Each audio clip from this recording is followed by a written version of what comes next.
ప్రముఖ star heroine గా పేరు సొంతం చేసుకున్న శృతి హాసన్ ఇప్పుడు సీనియర్ స్టార్ హీరో సినిమాలో అవకాశాలు అందుకుంటుంది. ఒకప్పుడు రామ్ చరణ్, పవన్ కళ్యాణ్ వంటి హీరోస్ తో జతకట్టిన ఈమె తర్వాతి కాలంలో బాలకృష్ణ, చిరంజీవి వంటి హీరోస్ తో కూడా నటించింది. ఇప్పుడు ఏకంగా రజనీకాంత్ వంటి అగ్ర హీరోస్ తో నటించడం నిజంగా ఆశ్చర్యకరమని చెప్పాలి. ప్రస్తుతం వయసుతో సంబంధం లేకుండా అవకాశం వస్తే ప్రతి ఒక్కరితో కూడా నటించడానికి సిద్ధం అంటుంది శృతి హాసన్.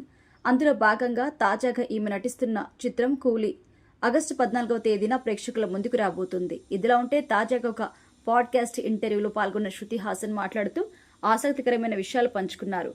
అసలు విషయంలోకి వెళ్తే ఈమెకి మొదటి విజయాన్ని పవన్ కళ్యాణ్ గబ్బర్ సింగ్ సినిమా ద్వారా అందించిన విషయం తెలిసిందే. హరీష్ శంకర్ దర్శకత్వంలో వచ్చిన ఈ సినిమా మంచి విజయం అందుకుంది. అంతేకాదు Pawan Kalyan, Shruti Haasan on screen chemistry కూడా ప్రేక్షకులను విపరీతంగా ఆకట్టుకుంది. ఈ సినిమా కంటే ముందు పలు సినిమాలు చేసినా అవన్నీ ఫ్లాప్ కావడంతో ఈమెను ఐరన్ లెగ్ అంటూ చాలా మంది సంబోధించారు కూడా. అంతేకాదు ఈమె ఇండస్ట్రీలో నిలదొక్కుకోవడం అసాధ్యం అనే అభిప్రాయాలు కూడా వ్యక్తం చేశారు. ఎప్పుడైతే గబ్బర్ సింగ్ సినిమా విజయం సాధించిందో ఒక్కసారిగా ఈమె కెరియర్ మలుపు తిరిగింది. తక్కువ టైంలో బ్యాక్ టు బ్యాక్ సినిమాలు చేసింది. అలాంటి పవన్ కళ్యాణ్ గురించి తాజాగా ఆమె కీలక కామెంట్ చేశారు. నన్ను గబ్బర్ సింగ్ పాత్ర కోసం అడిగిన టైంలో కొన్ని కారణాలు చెప్పి తిరస్కరించాను. కానీ దర్శకుడు హరీష్ శంకర్ మాత్రం వదిలిపెట్టలేదు.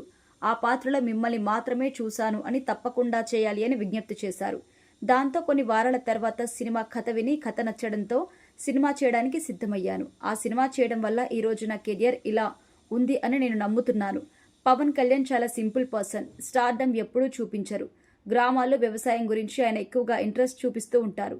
అలాంటి వారే ఎక్కువగా రాజకీయాల్లో ఉండాలి. ఆయన ఖచ్చితంగా రాజకీయాల్లో ఉంటే ప్రజలకు మంచి జరుగుతుంది అంటూ పవన్ కళ్యాణ్ రాజకీయ భవిష్యత్తుపై కామెంట్స్ చేసింది శృతి హాసన్.